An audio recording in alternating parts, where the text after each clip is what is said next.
Diversity of cultures is something our country has a rich heritage of. As one moves through the vast landmass called India, languages, customs, and the very cultural display drastically changes every few miles. The northeast of India, rightly termed Paradise Unexplored, is a melting pot of cultures, hidden away in a landlocked Shangri-La. We see a wide gamut of cultural facets across all of the 7 sisters of the Northeast. The large number of tribes living in the Northeast, along with its non-tribal population, is one reason for this astonishing diversity in such a geographically small area.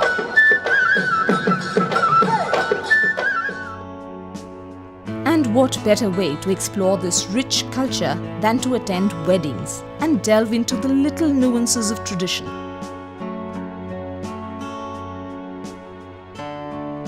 A wedding, one of the most auspicious rituals of the civilized world, differs in the ways it is carried out in every culture and every area worldwide. In the gateway to the Northeast, Guwahati, a typical urban Brahmin family gets ready to bid farewell to a daughter of the family. The extended family gathers around for support. As with most Indian wedding customs, the actual wedding is preceded by a number of pre-wedding rituals. It begins with Nou-Puruxor Shraaddho, where the bride and her family pay homage and take the blessings of departed ancestors from the past 9 generations. Every ceremony must begin with blessings from God and from one's ancestors. The day before the wedding, the groom's family, mostly women, come over to the bride's house to shower her with gifts. The gifts range from clothes, like the Mekhela Chadar, to food items, like an entire fish. These gifts have ritualistic significance and the ceremony is called Juron. The ceremony takes place in front of a mirror, with the bride being adorned with ornaments and jewellery.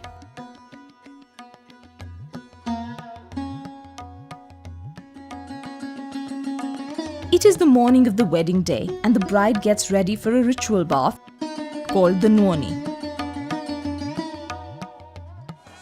Before Nuoni, water has to be collected from a holy source for the bath in a ritual called Pani Tola. The women folk of the family set off to a nearby temple pond for this ritual. With the ceremonial chants called Uruli, the air around is made auspicious as the ritual is carried out. Uruli is the traditional sound made by women by rolling their tongues and is believed to ward off the evil eye. After the Pani Tola, the women head back to the wedding venue with traditional wedding songs called Biyanams being sung in harmony by the older women folk.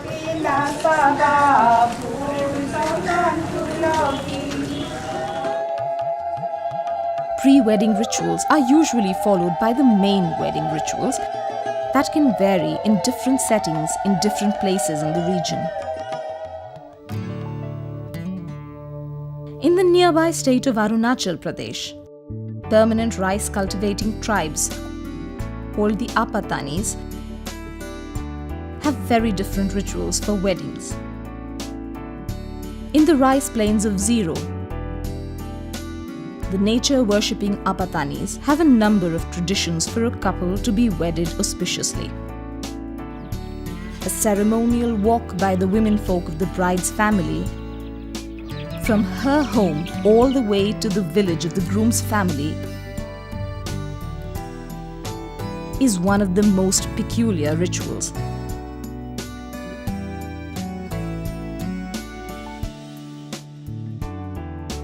In the beginning, the couple starts living with each other without any ceremony or ritual whatsoever. The actual wedding begins usually after harvest or whenever it is convenient for the kin of the couple.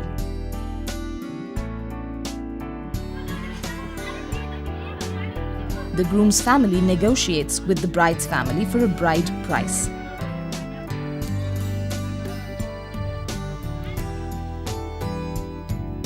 And then, led by the bride herself, the women of the village carry 1 bag of rice each, along with meat, and walk down to the groom's house where a feast awaits them.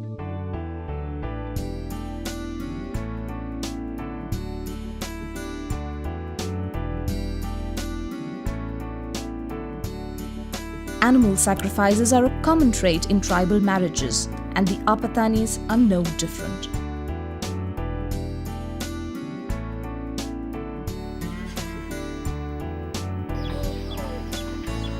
Hordes of chickens,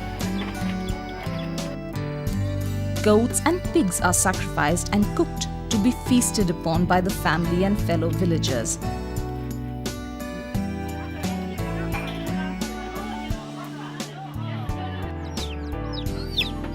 A shamanic priest supervises the rituals of marriage after the feasting.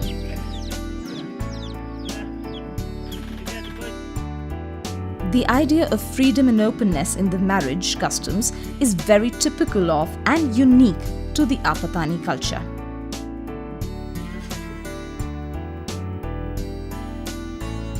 Christian majority states of Mizoram and Nagaland mostly have typically Christian weddings in churches. In states like Manipur, where Hindu religion has perforated into the tribal population, wedding customs seem to be a perfect mix of Aryan Hindu customs and the age-old Meitei traditions.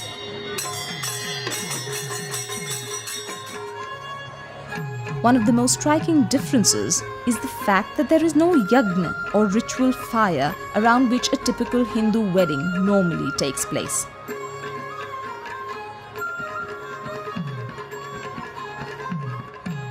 In a way similar to the Apatani wedding, the union of a couple might start with them eloping, but negotiations and talks must begin right after. The actual wedding takes place after a number of talks between the families.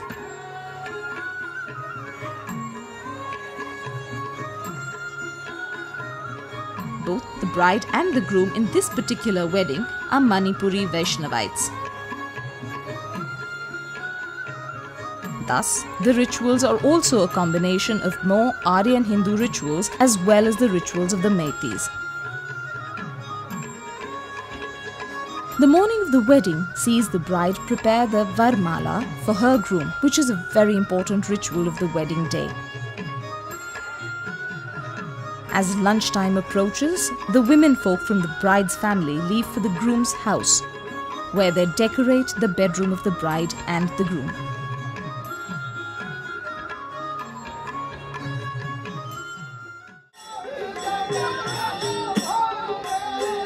Meanwhile, at the bride's house, traditional music and dance sessions known as the Nat Sankirtan begin. The music and dance can be traced to the Vaishnavite culture of the Northeast.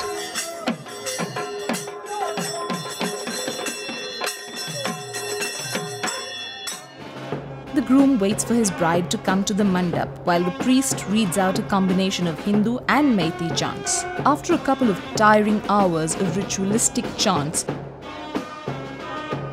the bride gracefully walks in, dressed beautifully in a potloi, which is the traditional Meitei dress. The respective families gift the ethnic clothes worn by the bride and the groom to them, and it holds great significance in the wedding ceremony. The Meitei groom takes away the bride and she is allowed to come back to her maiden home again on the 5th day after the wedding, when another ritual takes place. Their rituals display an interesting trait of being Aryan Hindu, yet having a lot of characteristics of the indigenous religions and nature worshipping aspects of the Meitei.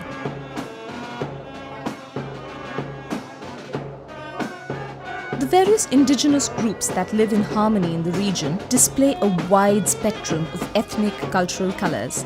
It certainly signifies that culture is never static and always changes with the times.